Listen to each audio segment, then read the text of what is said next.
Welcome to another weekly featured business brought to you by Visibility Impact and your host, James Moffat, where he will gracefully take our featured guest on a personal and business journey and stories that will inspire, educate, and engage you.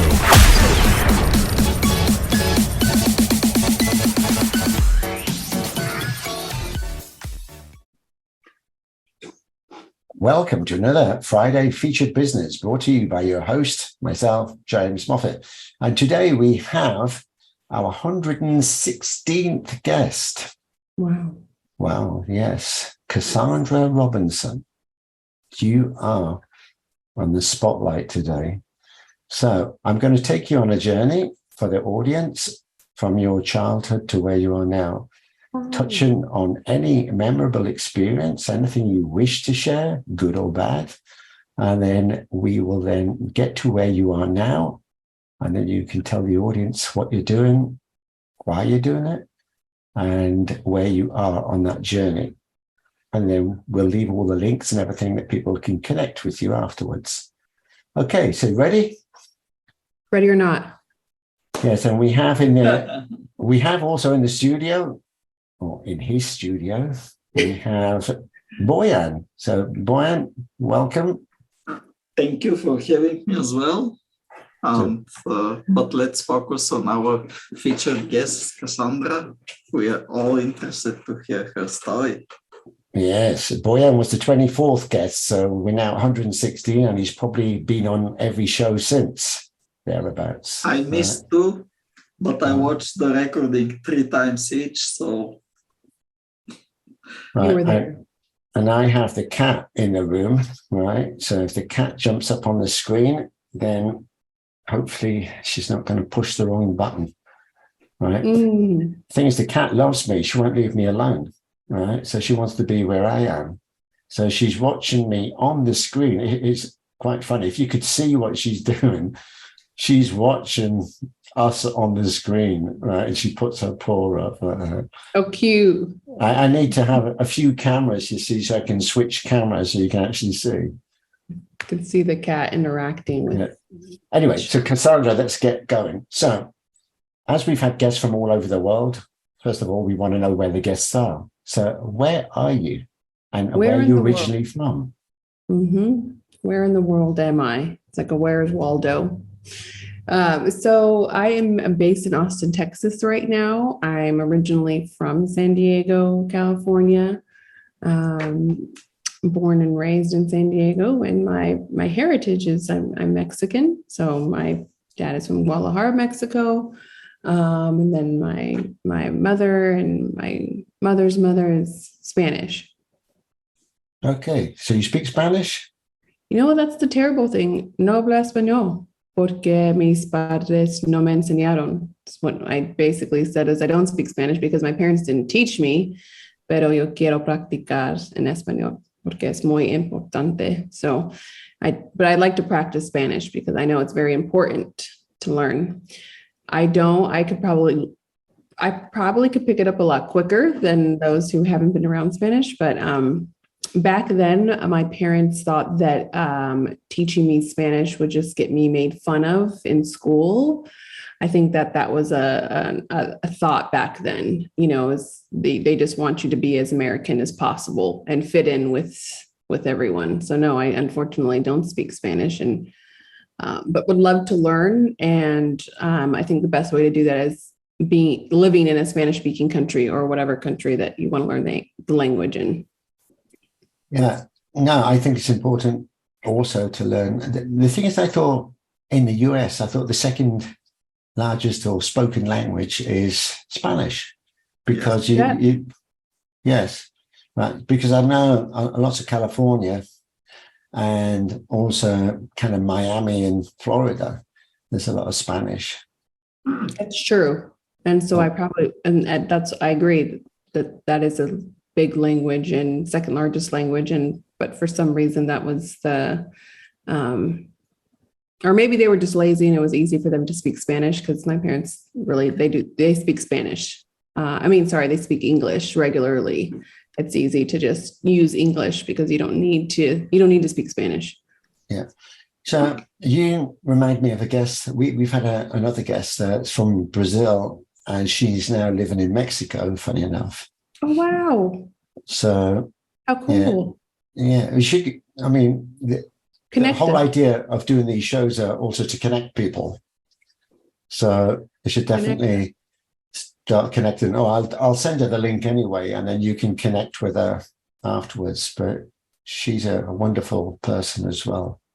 So let's get to know you. So let's just take you down memory lane a little bit from your childhood.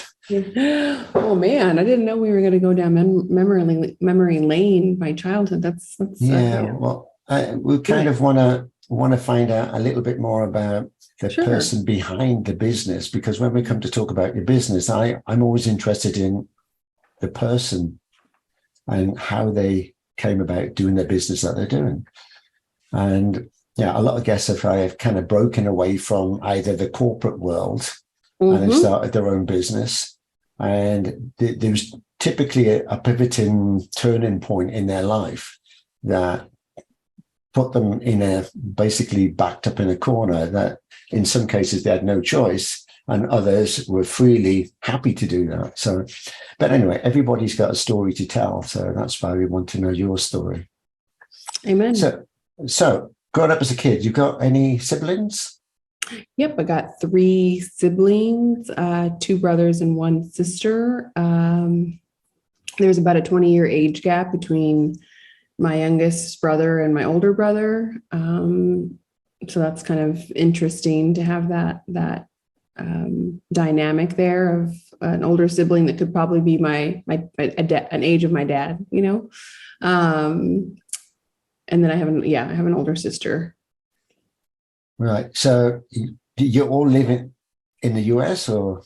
Yep, we all live in the US. My sister's in Michigan. I have a brother who is in the Bay Area.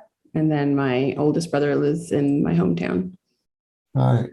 Yeah, I've never been to Texas, but I've spent a lot of time in California. I mean, everything from the Bay Area down to Santa Barbara. Beautiful. Santa Barbara too. Yeah, I worked for a company in Santa Barbara and remember going up State Street. Actually, we stayed in one of these old period buildings and it's quite funny. It always made me think of the Truman Show. The Truman Show, the movie? Yeah, because every time I would get out, I'd see the same guy walking the dog at the same time in the same place. And the same person parking the car in the same place. And I thought, I'm in the Truman Show. I was looking around like for the cameras and thinking, this is not a real place. Yep. Was that in Santa Barbara? Yeah. But anyway. That's cool that you've been there. You've been not too far from me. Wow. All the way from Switzerland to Santa Barbara. I've been to New York, Atlanta, and maybe everywhere in Florida, and South Carolina. So this is I was 3 or 4 times in the States. So 4 times that you've been in the States. Yes. Mostly for fun, not for work. Mostly for pleasure, not for business. Of course, yes. Yeah. Sometimes we deserve it as well. You agreed. You work hard. Yeah, I was quite fortunate because my eldest sister, moved to the States when she was 17. So she lived in New York. So I went there so many times. I felt like I lived there. And then she's now moved to Florida, to Tampa. So Tampa. Yeah, there is a Bulgarian restaurant in Tampa. Yeah. Yes. Oh, really? Yes, and it's. I think it's close to this bridge that is... Blue Water. Yes. Blue Water, maybe. Yes. Wait, is that what it's called? Blue Water? No, I need to check what was the name. I will check and I'll message you. Yeah, that's awesome. Bulgarian restaurant and in Miami or in Florida somewhere. In Tampa. Tampa. Okay. Oh, Tampa, Florida. Okay. Yeah. I went, I mean, we digress in a bit, but I went down Florida Keys. I mean, I drove down, I flew to Miami and then hired a car, drove down to Key West, stayed there a while. Beautiful. Went jet skiing around there to the secret military bases that weren't so secret. But anyway, another story. So let's move on. So as a kid growing up, just want to understand kind of hobbies and interests and things that you did. So what did you like and do as a kid? As a kid, I really liked to read and write. And I don't know if you guys are familiar with accelerated reader points. That's a big thing in the US. As kids, you read a bunch of books and take tests, so it's kind of like a competition. And that was like, I had the most AR points in my elementary school. And so I enjoyed reading a lot, and I really enjoyed theater, like doing theater as a kid in a local, theater group. That was something I enjoyed doing. My mom even would tell me that, I enjoyed reading so much that she would have to tell me to stop reading to come eat dinner, because I would be like entrenched, in a book. I also loved drawing, painting, anything creative like that. I just enjoyed expressing myself through, creatively through the arts. I also liked to do a lot of volunteer work as a kid too, just with different local volunteer organizations in my hometown, with kids. I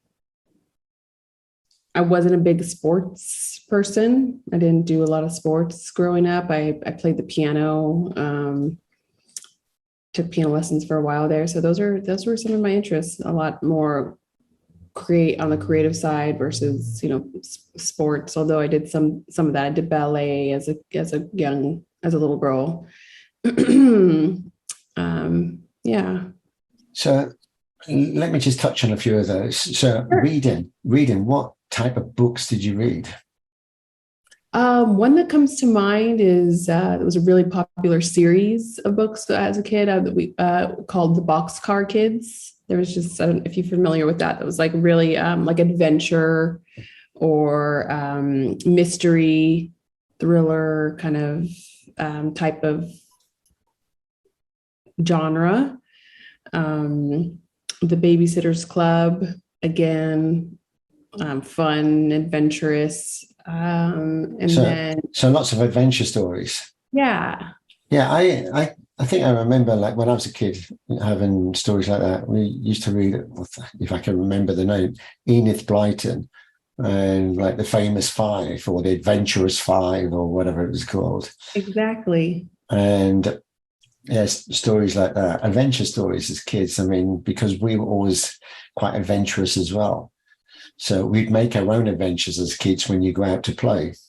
So true. I think that's why it spoke so well to me, because you, as a kid, you're able to imagine. And I don't know why it is that as adults, we tend to start losing our imaginative mind, and we are focused more like on the practical and, work. And, but you're right. That is true. And you said about writing. What did you write about? I think a lot for me was journaling, like journaling my experiences. I had a lot of diaries growing up, and I remember just processing things that were happening to me as a kid and growing up, and understanding just the world around me. I always felt that journaling was an amazing way to process and understand both your inner world and your outer. Yeah, very good. Because I think as a kid, I mean, we were encouraged to have diaries. Yep. So diaries. I used to write those. And I mean, even when you look back, like a year later, and you look back at what you wrote, it was quite sentimental. And that kind of black book that you had was invaluable. I mean, if I still had them, I think it'd be kind of a treasure to keep hold of. Agreed. And particularly like to share with my kids. And because I don't think there would have been too many things being too dissimilar in the way that they probably have the same experiences. And like as Einstein said, we all have a very vivid imagination and creativity. We're born with that, but we tend to lose that as we get older. Exactly. No, I 100% agree. That's unfortunate that we do start to lose that because we get really concerned with we have to make a living, right? So a job and, that comes into play. Whereas a kid, we don't have those responsibilities. We have parents that take care of us and we're in school. So we have like more space to imagine and play and be creative. Yeah. Exactly. And I think when we went out to play, when I was a kid anyway, you still had square wheels on a bicycle. Well, maybe not maybe not square. I mean, we had to make our own games up and things. There was no computer games in those days and no kind of iPadding and whatever. It was like, open the door and get out there and play. And we created our own games and it was great. Right. So you definitely remind me of Barbara, because I was talking to her earlier in the week and her dog barked and she had to quickly go on mute. So I guess that's the same case there. Absolutely. She startled me. She was just laying there ever so quietly and then just started barking. Right. Anyway, so art. I'm curious about your art. So what was your art like then? And do you still do it? Yeah, good question. As a kid, I remember doing like a charcoal drawing with my dad. And then I also remember, if you're familiar with the cartoon on Nickelodeon in the US called Rugrats, and they were also like a bunch of babies and had adventures and things like that. So I remember drawing them and different scenes from that cartoon. I did an art class when I was in community college too, as well. That was really fun. But I don't draw or paint as much now as an adult. It is something that I keep putting on my list every year that I want to get back into, and I still haven't. You might have these events or these workshops in Switzerland, but we have in the US something called 𝗙𝗏𝗄's palette. Like you can go and have wine, and there's an instructor that will, instruct you to paint some, particular painting. And so I do like doing that, like as a date night or, with friends. That's like something that's really fun for me to do. So I have a collection of those types of paintings, that are fun. But no, I don't do a lot of drawing now as an adult. Yeah, I took art class at school, but I was always a doodler in a way. If I had a piece of paper, I would always like draw in the corners or somewhere. And yeah, it's some good art I used to do in the old days. Yeah. Anyway, you said you played the piano. My son is playing the piano. Yes. So he's 10 and he started a couple of years ago, and we didn't know what instrument to give him. So he tried lots and he just seemed a natural fit with the piano. And now he's absolutely gifted. He plays with two hands. He can memorize everything.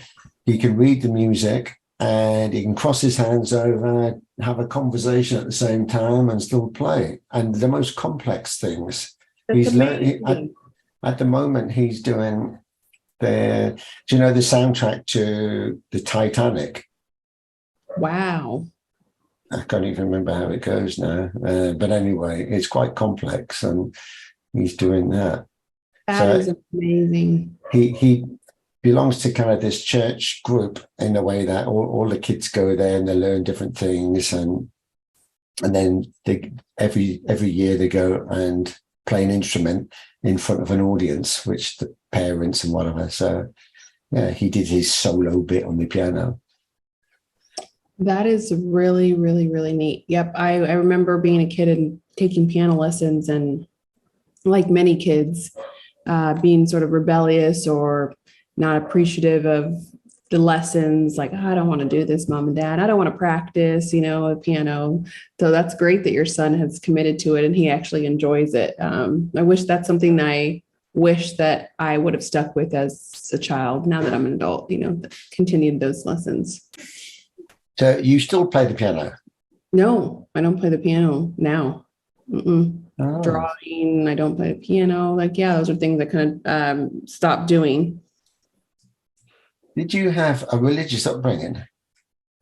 You know what? I was raised Catholic, which is very traditional for Latin American people, Hispanic, those with a Hispanic background. So I was raised, Catholic. I went to catechism and confirmation and all these sort of milestones within the Catholic religion. I went to Catholic, took Catholic classes and all that. So up until I was a teenager, before I converted to Christianity when I was 19.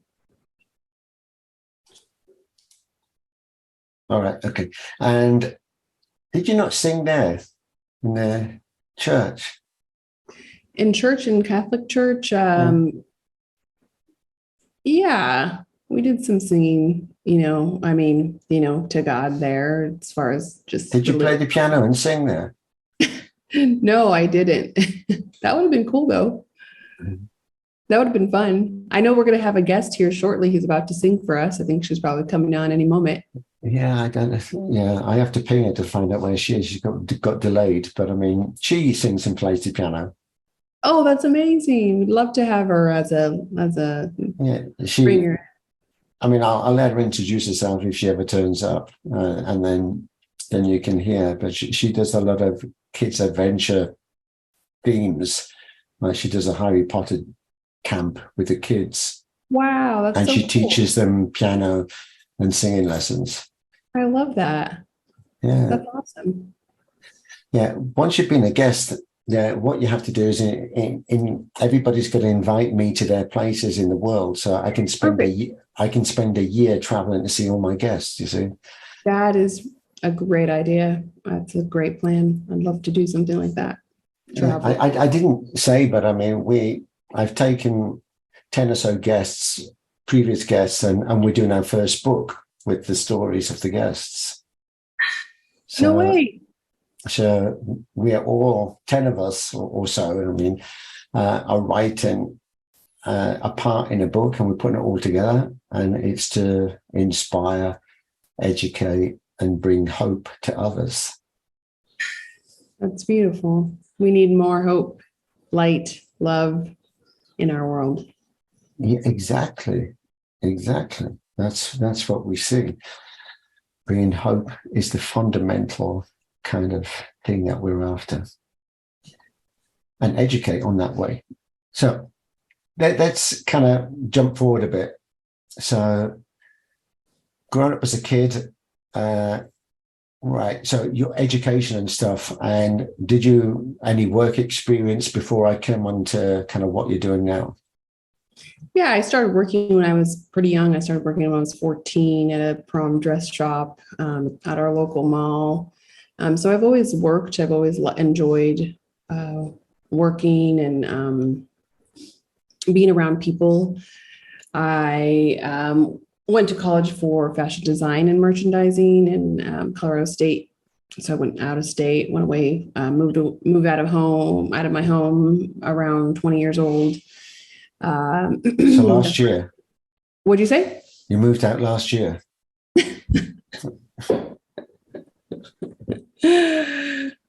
I'll take that as a compliment. Thank you, James. Yeah, I moved out last year since, I'm just 21 now, moved out last year, I'm still in college, actually. Haven't graduated yet. No, I'm just joking. That was over a decade ago. Wow. Well, yeah. You weather well. Weather the storms well in life. That's what it's something about, side note, it's something about the Hispanic, African-American, Asian, like those cultures seem to weather well.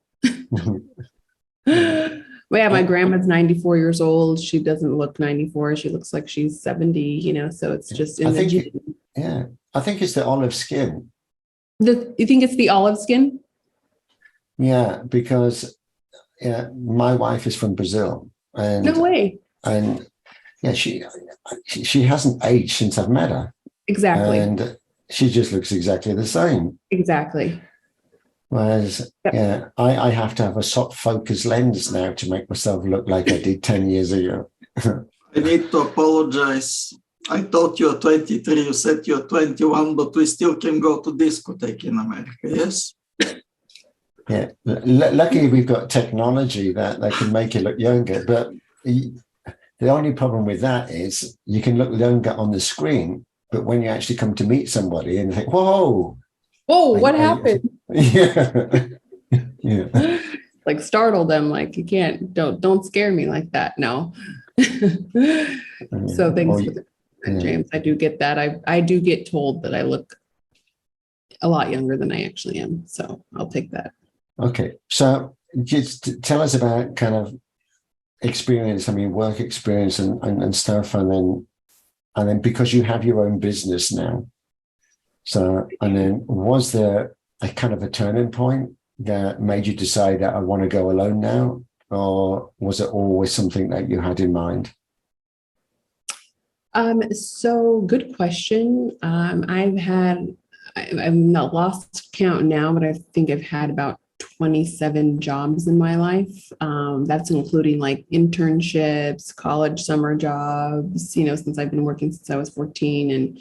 And so I've definitely worked in like a variety of industries and mostly customer service or retail, marketing, HR. Those have been the primary industries I've worked in, and recruiting. I did always feel like I was called to do something more than just sit at a desk job, 9 to 5. So I did feel that I didn't want to fit the mold, that the society tells you like, oh, you have to you go to school, you get a job, that's all you do, I think I always wanted to be like a businesswoman and be a leader. So this kind of happened 4 years ago, 3.5 years ago, when I quit my HR job and moved from San Diego to Austin, Texas. And I thought, okay, let's figure something else out. So what made you go to Austin then? Actually, my husband and I, we moved from San Diego to Austin because San Diego, if you've ever been, has very, very expensive cost of living. So we couldn't afford to live there anymore, and we wanted to pay down our student loan debt and all this stuff. So we moved. My husband got a remote job, and we had never been to Austin before, but friends told us that it was a cool place to live, and so we just packed up our low-income apartment at the time and moved cross country, over 1,700 miles. And moved to Austin, Texas. Yeah, I didn't have a job lined up, but my husband had a job. And we picked an apartment, hadn't seen the apartment sight unseen, and we took a leap of faith and moved out here. So how long have you been there now? I've been here now for 3.5 years. All right. And you like it there? I do. I love Austin. I think it's a great city. It's very vibrant, full of music and arts and culture. A lot of tech. It's a big tech scene out here in Austin. So it's it's probably one of the most popular. Barbecue, Boyan says, like, yes, so true. A lot of amazing barbecue places out here and food. Come on out. I'll give you a tour. I'm on my way. Yeah, likewise. I've not been to Texas, so Yeah, it'd be nice to go there. Coming out. What I sent is the details of the Bulgarian restaurant. I don't know if it's still open. They had a great place here in Sofia, but they also had a brother business in Tampa. And this is what I said. Amazing. I'm not sure if it's working still, but because my date is from like some 20 years ago. I'm 25, of course. Of course, obviously. Obviously. I'm 25. Yeah, I'm 21. You're 25. James is, maybe 26. So anyways, continue. Yeah, that'll do. 24, in fact, to be honest. 20, sorry, excuse me. A couple of years over. I'm the oldest here, not changed. Okay, so yeah. When you got there, so I want to kind of know, like, so you've done many, many jobs, kind of. I have. Which to me is good. I mean, I did many different jobs, and I did part-time jobs, and I did jobs in between jobs, and I done evening jobs, weekend jobs, and all sorts of different things. And really, growing up as a kid, and even when I left education, although you never leave education, I mean, left the educational system to get educated outside of the system, which was probably a better education. But anyway, I had no idea where I was going in my life, but kind of waiting for that kind of calling on where I should go. And I think you could wait a lifetime never knowing. So when you mentioned earlier, you talked about kind of more inner work that you have to do on yourself. I think the answers aren't out there, they're inside. And once you start doing the inner work, then you start to see the big picture. And that is where people are going wrong. They're looking outside for the answers, and they aren't there. They're inside. So anyway, let's just move to kind of where you are now. So after experiencing all these jobs, was there a point that you thought, well, what is my calling? Where am I going? And how did that come about? I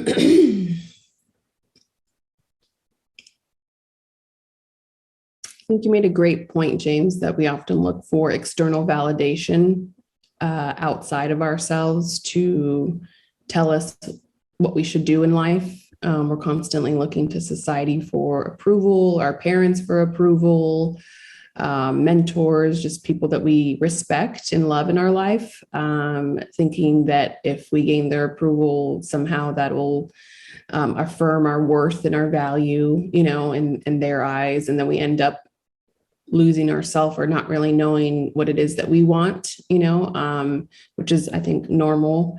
But after all these jobs that I've had, and then after graduating college and getting this piece of paper that I spent thousands of dollars in, I felt like I was sold a bag of goods that wasn't real.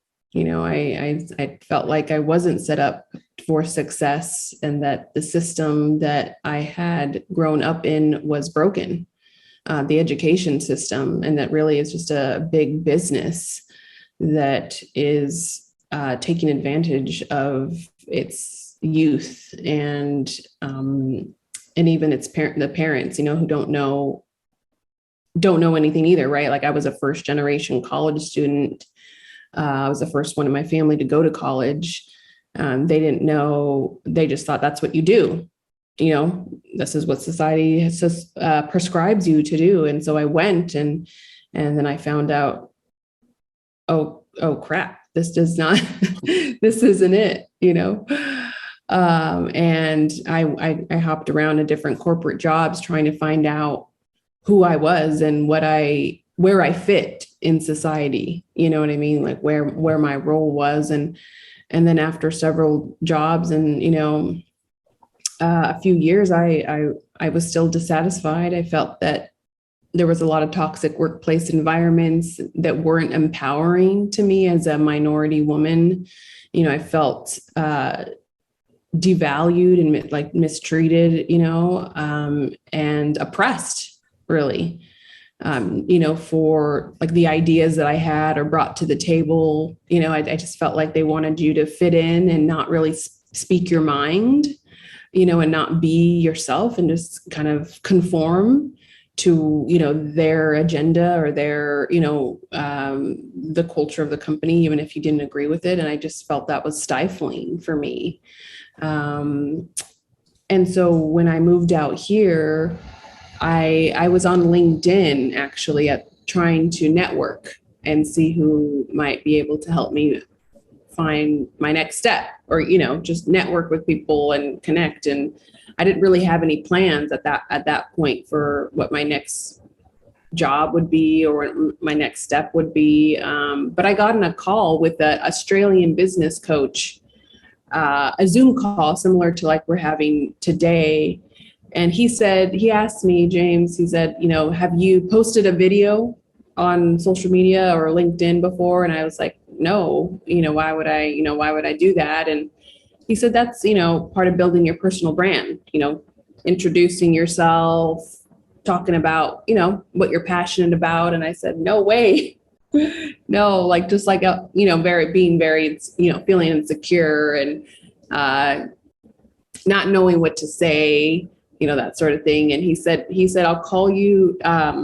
He said, I'm going to call you back in 20 minutes. I want you to record your video on your laptop, and I'm going to call you back in 20 minutes and we're going to post it together, And I was like, oh my gosh, what am I going to, I don't know, what am I going to say? And he said, oh, just, say your name, just, say what you're interested in, and it's no big deal. And then we'll post it. That's okay. So I did that. I recorded, a video. I was very visibly nervous, and I kind of stumbled over my words a bit. But then he called me back, and we posted that video, James. And at the end of that video, it's kind of funny. But at the end of that first video, I winked at my audience like this. I was like, okay. And I felt like it was kind of a nervous tick, you know what I mean? Like it just kind of came out of nowhere. It wasn't a planned thing. But that video got 15,000 views. That was like my first video on LinkedIn. And I thought maybe I'm onto something here, Yeah, no, I love it. And I think lots of people shy away from video. And yes. If you think, text, if you can write something in text and it can be bold and it can be powerful. Totally. But things have got to kind of catch your eye and get you to stop there to want to know more. So text can work, but then they say a picture tells 1,000 words. So then a picture, so then an image of something. And then, so if that's 1,000 words, then what is a video? So, we had a guest, a long time ago, and she created I remember it because I use it as a reference actually. She created a 1 minute, 37-second video. She had lost her job and she just wanted to create a video about how it felt and that she was quite sad. And she wasn't really looking for anything. She just wanted to express that she'd got the ideal job and through no circumstances or not her own circumstances or whatever, the company folded and everybody was let go. So she did that and she posted it and it kind of went viral. It got within 2 days, 6,700 views. Wow. But it was so authentic. It was real where you exactly. You see people that you can see they take the time and effort to create a video that it's just fake. Fake and false, and it's not really the person. And I like kind of raw and ready. And things aren't perfect, and you can make mistakes, and you can screw up your words, and that is normal. If everything is too perfect, it's scripted. Exactly. And it's not right. I would rather see the errors and the kind of the boobs and the mishaps and the wrong words and things, because that's normal. We all do that. I think that exactly is why the video that I posted did so well, because I was visibly nervous and I did stumble over my words, and it wasn't perfect and it wasn't edited. It was like probably my first take on the video, recording a video, and it really resonated with a lot of people. And that's what I took away from that initial experience. I thought, hey, I didn't have any following at the time. And I thought, hey, no one's going to see this video. Maybe like my mom will like it. No. And a friend, but I didn't expect that type of response. And so from there, I actually did a 30-day LinkedIn challenge with another group of LinkedIn newbies who were new to the platform. And I committed myself to posting every day for, instead of 30 days, I actually did 40 days, because 40 days is significant in the Christian faith and in the Bible.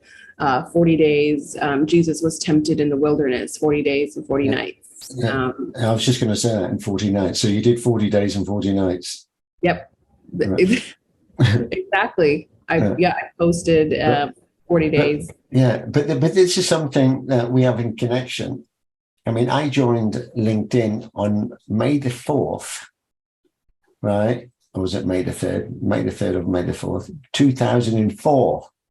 Wow. Right, a year after it launched. So a very early adopter. There was not even, a million users at the time.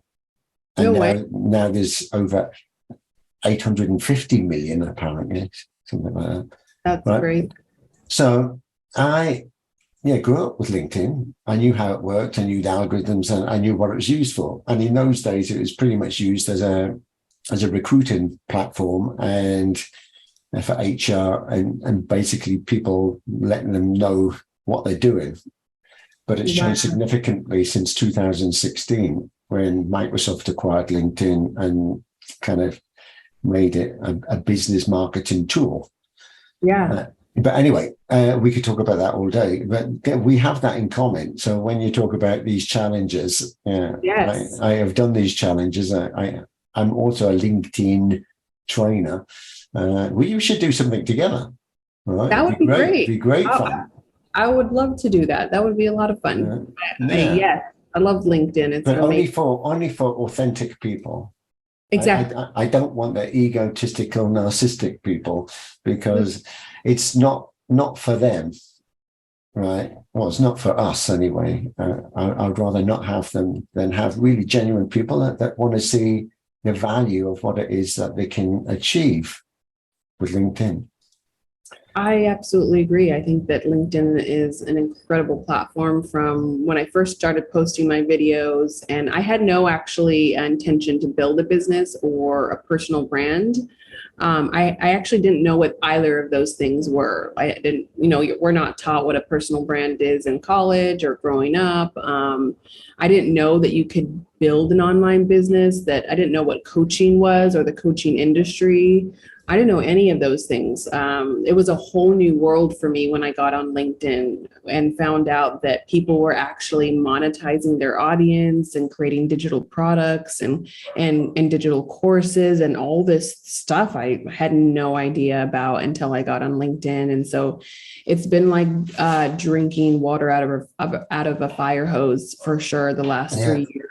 Learning all this online marketing, digital marketing. But I think what set me up for success in the online space and in personal branding is that I already had that background and love for storytelling and writing and reading and customer service and connecting with people. That was like a lot of my background and jobs, So I didn't realize that, that would become an advantage to me later on in life and building my personal brand. So in 3 years, it's been 3 years, a little over 3 years, 3.5 years that, I've been creating content on LinkedIn and, 500 videos later and posts and, hours of just trying and experimenting. I have, close to 50,000 followers now and an incredible faith-fueled brand. And I'm working with clients from around the world now, and in Germany, and Australia, and in the US, of course, and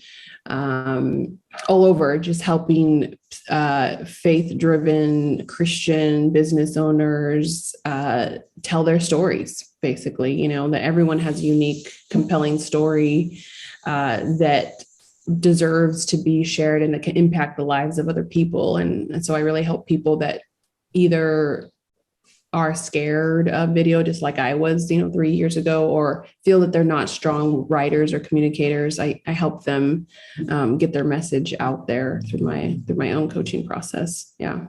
Yeah. I love it. Thanks, Boyan.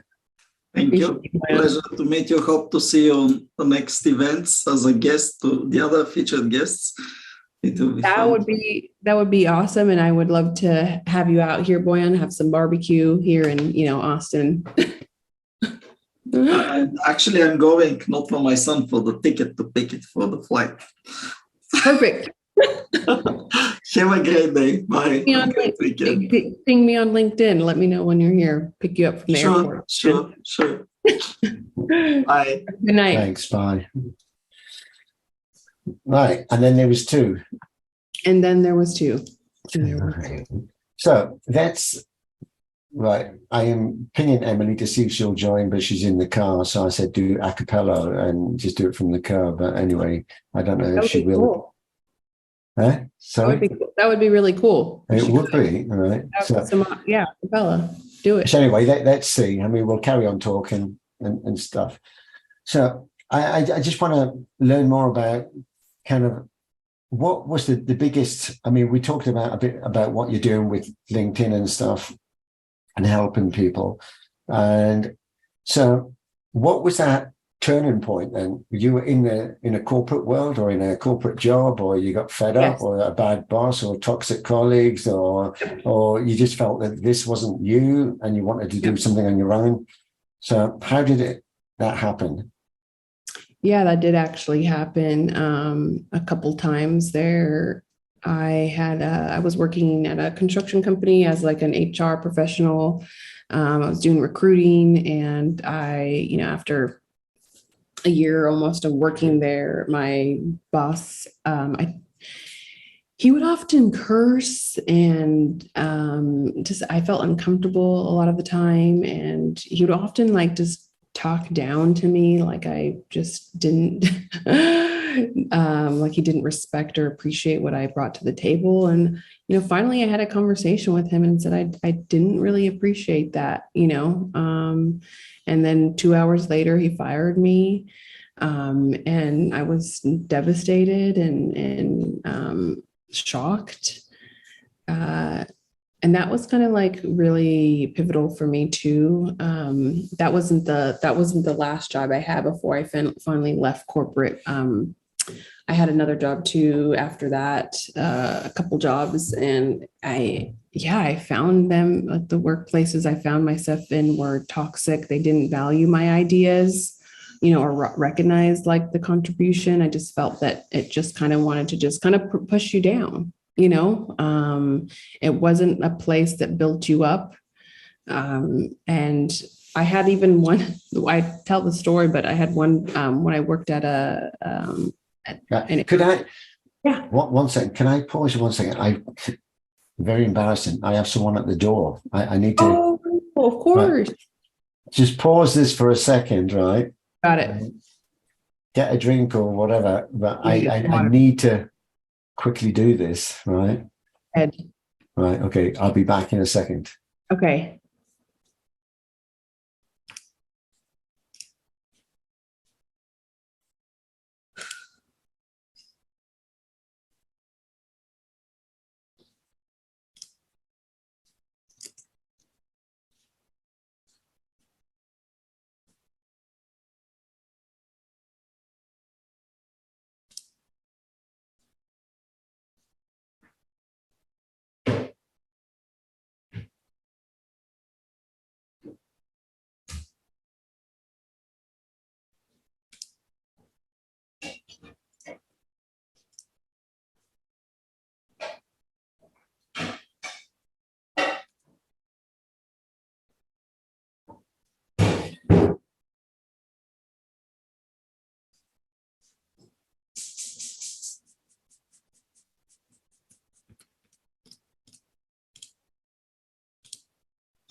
Hello.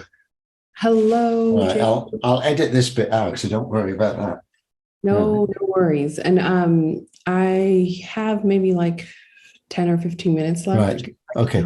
So let's kind of wrap this up. Yeah. Right. This bit I'm going to edit out, so don't worry. Yeah, and then we just kind of go back to your turning point and whatever. Right. Yes, So turning point. Yes. okay. So I'll count you back in just so I've got a placeholder here so I know what I'm doing. Right. Right. So let's just go back, right, to the turning point. So, yeah, can you just tell me the name? You have a name for the company? Yes, the name of my company is called Grinding and Grace. So, sorry, it's called what? Grinding and Grace. Okay, right. And the focus, right, I mean, we're going to share the links anyway so people can see and can connect to you. But the focus is on, I mean, when I look at your LinkedIn profile, I mean, there's a lot of references to Jesus. And so how does that fit into the business and combining kind of the two together? So maybe you can just share a bit more about that. Yeah, that's a good question, James. I think when I first got on LinkedIn, and like you said, I didn't have any idea about personal branding or online business or coaching or anything like that. And a mentor told me to just talk about what I was most passionate about as a way to get me to create content, because I was struggling what to create, what to talk about, all those things that we all struggle with. Oh, who would want to listen to me? What do I have to say that adds value? And so a mentor said, hey, just post what you're most passionate about, what you love the most, what you enjoy. I'm like, okay. And so I thought about it for a moment and I said, hey, you know what? I really am inspired and motivated to share my faith, in my walk, my journey with God. And so maybe I'll just share about that, and so that's kind of what prompted that boldness to share my faith on LinkedIn, a predominantly business-centered platform. I just felt that if my faith was important to me, I'm sure it was to other people, obviously. And my relationship with my Savior, Jesus Christ, has been the most influential relationship in my life, and in redefining who I am and versus who the world sees me, how the world sees me. It's been a lifelong journey. Well, I got saved when I was 19. You asked earlier about being raised in religion. I gave my life to Christ when I was 19 years old. And I really had to turn there from a religion to a relationship. And so it's like any relationship. There's been ups and downs, and and it's been a roller coaster ride with God. And but there's nowhere else I'd rather be than in His family and in His kingdom. He's showed me so much about. He's taught me what it is to love and to forgive myself and forgive others. He's taught me about, humility and understanding people and connecting with people where they're at, wherever they are, in their life. He has shown me what it is to be a man, like a father. I had a father, but he was very emotionally absent and disconnected, and so I never really knew what it was to have a father that was really present and available. So that all motivated me to start sharing my faith on LinkedIn, and I feel that it's the foundation for everything that I do in my life, and that's how I integrate it into my business now. Is that I lead with my faith and treat people and interact with my clients the way that I feel like God has taught me to, with honesty, integrity, and humility and understanding. And I just shared, that's what I shared my content. And I was bullied as a kid. I was, bullied for, my skin color, my lips, my complexion, just, I was bullied, for how I looked. And so I always felt like an outcast. I always felt like I didn't belong. I always felt like I was never enough, like who I wasn't enough, and how I looked wasn't enough. And so I could really resonate with Jesus and how he came and reclined at table with the outcast. He came for those who were lepers. He healed the lepers. He healed the blind, the sick, the lame. Like that's who he came to minister to heal and to love. And that just, I really I felt like one of those people, I felt like he came for me and he saw me when no one else saw me.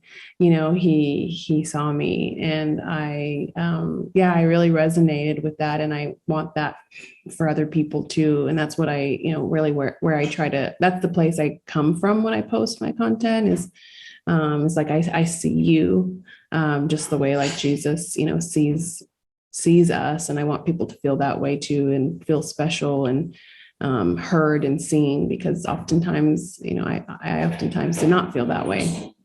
So that's really foundational to everything I do in my business, James, and what I want to share, with the world. And that now more than ever, James, like, we need the love of Christ, and people need the hope of the gospel and of the good news, that no matter who you are, or what background you come from, or the pain that you've experienced in life, the suffering, the bullying, that you are precious in the sight of God, and that you are loved, and that he accepts you like just as you are. And that he's available, like his love is available to you. And there's nothing that you need to do or perform, or, no socioeconomic status that you need to fill. Like, none of that matters. And he made you precious in his sight, that we are made in the image and likeness of God, and to be children of God, to be born of his family, and he's just ready to accept us just as we are. That is how I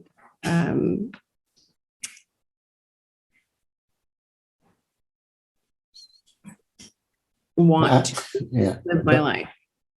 Absolutely beautiful. I mean, the thing is, I noticed, I come from the corporate world, and I noticed that was missing. You're kind of distracted from your inner self and your beliefs because you're there to do a certain role. And the role isn't your purpose. It's the purpose of typically keeping the shareholders happy and the company in profit. Exactly. And if you took that away, what would be left of the company? And I just think that we kind of got it all wrong. We've diluted ourselves so much over the years from being a child, which we were pure and innocent, to becoming kind of brainwashed and disillusioned to go into jobs that we didn't really know what we were looking for. And then to experience things that we didn't know what was going to be there when we got there. I'm not saying all are like that, because there's many jobs that are fantastic with some great people and great leaders rather than bad bosses. But that's another story. But I've noticed also on LinkedIn, LinkedIn's changed significantly over the years, and more so in the last few years. And you can really see kind of the egotistical, narcissistic people on there. That's all about me. But then you can also see other light that's kind of shining through, where people are now more open to talk about they're not happy at work. They're not happy with the bad bosses, and either leaving or being fired then is sometimes a blessing in disguise. because it gives you the opportunity. You might not feel it at the time, but it gives you the opportunity to then refocus on what it is that you really want. And, okay, there might be that moment that you're going through, which could be days, weeks, months, even years, that you feel in the darkness of, right, maybe not having something, but you need to flip that over and look at what you can have. But it's the inner work and the mindset that you need to work on to achieve that. And failure is not a bad thing. It's actually a good thing, because you learn, and we're constantly learning. And you talked about a mentor and saying about the mentor suggested doing video. And you thought, no, I'm not doing that. You must be joking. And Exactly. but once you've actually done something, I mean, when I did my first public speaking event, did I want to do it? Absolutely not. Right? Deep down inside, for sure, I wanted to do it. I wanted to be on stage. I wanted to do something. I wanted to have a voice and to be heard. But I was petrified.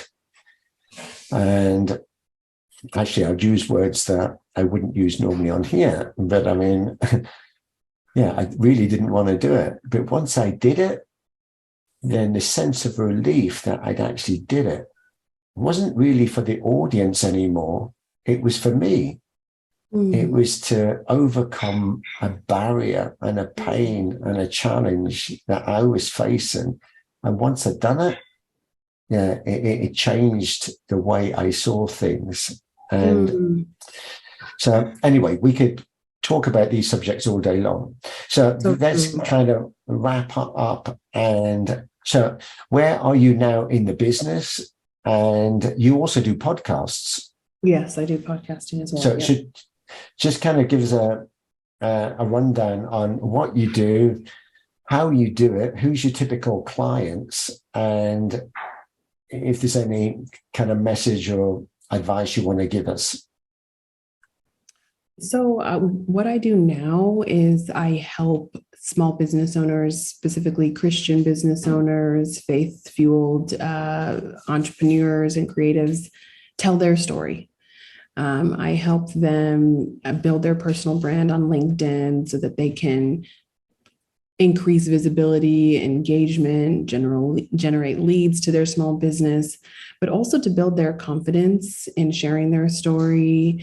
Oftentimes I work with people that have like this burning desire to share a message. They just don't know how to share it, but they come to me, Cassandra, I just have this, I feel like God is calling me to be more bold and share my testimony. And I just don't know, how to start. That's oftentimes what clients will say when they come to me and say, I can say, I totally understand. And I was there too, not too long ago. And so now I help them through my, LinkedIn growth boot camp I have that I created based on what I found to be effective in storytelling techniques and strategies and growing your brand on LinkedIn. I work with them one-on-one. I've also done a small group coaching program too. But I do enjoy the one-on-one consulting and being able to work with someone and deep dive into their background and story and help them create content that really deeply resonates with their audience and creates an emotional bond and connection with their story and with their audience. Because I think that, like you said earlier, James, you wanted to share your voice because you also wanted to be seen and heard and loved, and if we create content with that understanding that we all want to be seen, heard, and loved, then we will see that the content is less about us than it is more about others and serving them.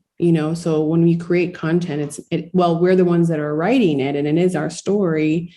There's a way to share your story that invites people in, and it gives them the opportunity to say, hey, I see myself in James. Like, I want to do that. And I feel heard just by reading his posts. He makes me feel seen, And so I that's what I help my clients do is, not sell without selling. You don't have to post every day about your business and your services and your offers in order for people to get, interested in what you do. It's like a warm door. What can I do for you? It's about adding value first to your community before you're asking someone to buy something from you. You would never do that in person, right? Like, hey, here's my service, buy from me. Like, in the first encounter, that would be like off-putting.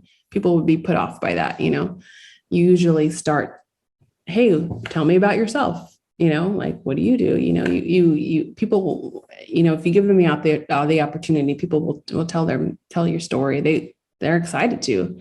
Most times our society is like so fast paced and like, we're always doing something, especially like, I feel like in the US too, it's always about, do and perform, that we don't have the time to actually slow down and connect with people, like really have a conversation and get to know each other. So I think there's a way to do that in content marketing, on the online space, to cut through the clutter, like you said, and be a light, by allowing people to be seen and heard through your content. I think it's a very special thing. I love it. I love kind of I say there's several things that you have to take into consideration. You have to create visibility. So, or otherwise you're the best kept secret. So this is how my name actually came about, Visibility Impact. I said that you need visibility, and then when you've got it, you need to make an impact. Exactly. Right. And everybody's talking about visibility and impact. And I thought, no, visibilityimpact.com, that can't exist. I mean, it can't be free. It must exist because everyone says that. And I looked it up, Visibility Impact, didn't exist. So I registered the domain. Wow. So hence the name. But anyway, so you need the visibility. Then you need, once you've got visibility, you need credibility. Because people want to see you credible. If I'm going to work with you, is there some credibility there, or are you just all hot air? Right. And then you could have that visibility and you could have credibility, but you could be undesirable. So then I say you need authenticity. And authenticity should be natural. It's not like I am the most authentic person you're going to work with. Well, actually, by saying that, you're not. So you need to show that, not say it. Right. And then the last thing, which is fundamentally the absolute most important, is trust. Mm-hmm. If my gut feeling says, well, hang on, I just don't trust you, walk away. Because your gut is your second brain and it's telling you, walk away. Right. So anyway, once you wrap that up in a program as well, you can help people actually leverage on that and then bring that out rather than the ego side. Like I'm the greatest. I can make you 7 figures and all of this, and think, well, actually that doesn't happen. The average person is just happy to make a living. Right. But anyway, I absolutely love what you're doing. And with your podcasts, I mean, how do you do those and who do you do those for? Or yes, is it your own or just you or what? So my podcast is called Grinding in Grace, and actually it's from a Bible verse, Matthew 24:14. 2 women are at the mill, one is taken, one is left. So Grinding in Grace is really all about how do we combine the rhythms of faith, trust, and rest with the human life that involves work. How much percent of our life is work? I don't know, something crazy, right? Like 40% or so it's really conversations about how to marry those two of rest, grace, and faith with what we have to do on a daily basis, which is work and make a living. So it's yes, I do solo podcasts, but then I also bring in guests as well, CEOs, entrepreneurs, coaches, consultants, who are also faith driven and have a faith background that can share with my audience. How do you do that? how do you have a deeper relationship with your creator? What does it look like to be confident and show up in your God-given strengths? How to overcome imposter syndrome and make an impact, right? By leaning into the gifts that God has given you. I did season 1 and it's been a little while, but then I'm looking at launching season 2 sometime in Q2 with more guests, helping you, build a faith-driven personal brand and helping you break through self-doubt, any limiting beliefs that are keeping you from walking in your destiny, really. So your podcasts, are they video or just audio? Actually, right now they're just audio. I don't post them on YouTube or anything like that. They're just well, I do. I have guests that I actually talk to like on Zoom, but I don't actually use the video. So I could be a guest. So you could be a guest, yes. Okay. I mean, I love what you do, but I also love kind of the reasons why you do it. I mean, there's a purpose. You mentioned earlier, just before we wrap up, you mentioned earlier about kind of finding your identity and your purpose, and with the inner work that you need to do. Yes. So, I mean, from what you said, actually, if I didn't know your business, I would think you're more of a life coach. Because I say that because I studied the Ikigai philosophy. I've heard of it, yes, Japanese. And Ikigai, I mean, Japanese methodology or philosophy and way of life is basically based on 4 fundamental areas. I mean, things that you love, things that you're good at, what you can offer the world, and how you could make a living doing it. Making a living doesn't mean it has to be monetized. It just means making a living doing it. But so bringing out what you love, most people go through life not knowing really what they truly love. Exactly. And they're never really doing a job that actually does what they love. And then loving something doesn't mean that you're good at it. So if you can find something that you love and you're good at, you're on the right road. But a lot of people will never find that. Actually, 99% of the population will exist. And there's a difference between existing and living. If you live, that means you found your purpose, you found your calling, whatever you want to call it, and you're on the path to realize that dream. And everything that you're doing is meaningful, purpose-driven, and there's a reason behind it, the reason for getting out of bed in the morning. Amen. And yeah, finding your inner self and having that connection directly with source. Now, we can call source God, but whatever religion it is, it's the same source. So it all goes back to the same place. We all come from the same place. So therefore, I mean, we will say God because we're comfortable with that, but other people will say whatever. But it's the creator, source. So if we're doing things in a God-given way, then we're only doing something that is serving the true purpose of why we're here. Exactly. And I say, maybe just to complement what you say, I say we're here for 3 fundamental reasons. We're here to learn, and we never ever stop learning. That's true. To serve, as in one another, humanity, and preserve. If we're not preserving the next generation, then what hope do they have? So anyway, I was just trying to get hold of Emily, but it doesn't look like she's joining, and I guess we need to wrap this up. Yes, I'm bummed I couldn't hear her sing on this call. I mean, she is saying that I could join, but don't have an app on my phone. Right, excuse me, I'm reading the other screen. Just walking in, I don't have my phone. Ugh, she's always got an excuse.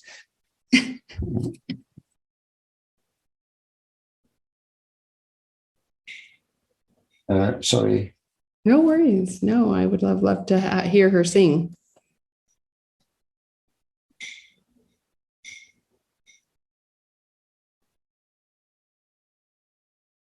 Right. Okay.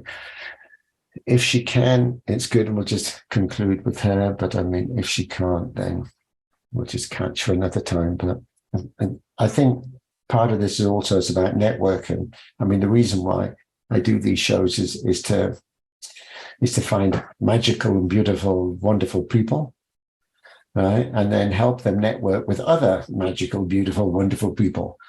And if we can then propagate that out and expand that as far as possible, then the world would be a far better place. Agreed.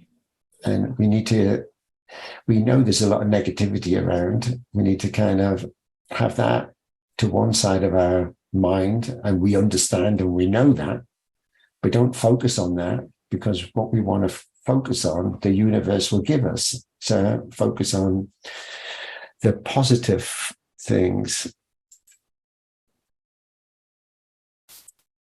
Okay. Agreed.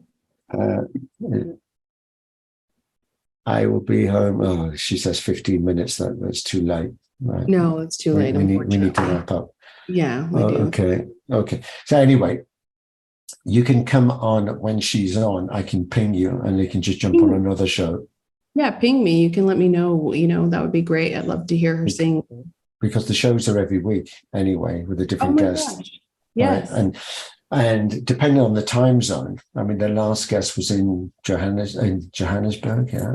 So, but we have guests from all over the place. So we alternate the time according to, I mean, it's early morning for you. Yeah, it's early morning. Mm-hmm. So this is still doable. But I mean, I've had guests from Australia, so we've had to change the time accordingly. Yeah, absolutely. It was a pleasure to be here. But yeah, I will keep you informed and whatever. So let's just close this out. So Cassandra Robinson, right? You have been our 116th most wonderful guest. And I truly love your story. And more so now that I know you, and this is kind of the point of doing it. If I just joined your program, all right, that might be great and fantastic. But now I know you and I know why you do it, which makes it even more magical. Agreed. So, yeah, feel free to come and join any of the shows, previous guests. I will connect you with others. Please. Because we're building up a community of like-minded people. Please. And if we can help one another in business, then and in life, then even better. That would be wonderful. On that note, thank you very much. And it's been an honor and a pleasure having you as a guest.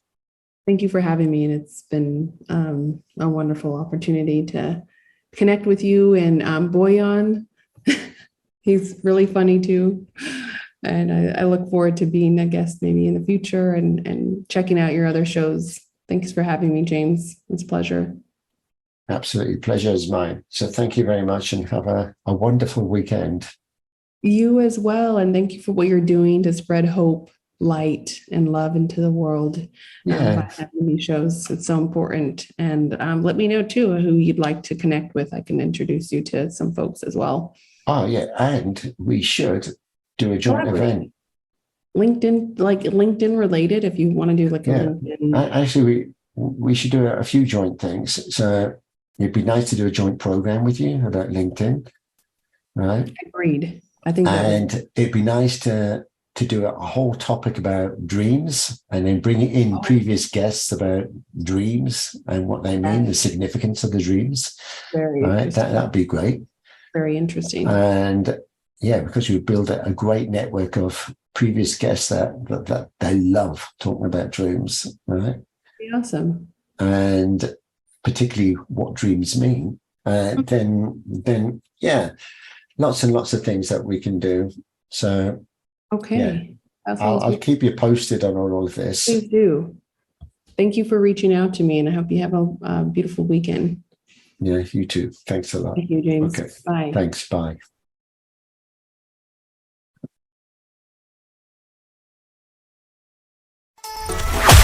Wow, that was another featured business brought to you by Visibility Impact. If you'd like to be our next featured guest or learn how James Mofat can help you leverage on the art and power of interactive storytelling for your business, reach out and schedule a call now.